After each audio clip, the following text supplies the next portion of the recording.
How to fix Discord freezing. Today guys, I have this solution how to fix and solve this problem.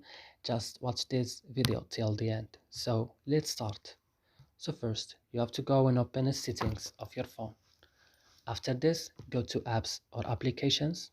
Here you found all the applications that you have on your phone. You will click just on Discord. Then go to storage option and go to clear data. Click OK and go back and click on force stop and click OK. And the last thing is to go to Play Store and updating your Discord again.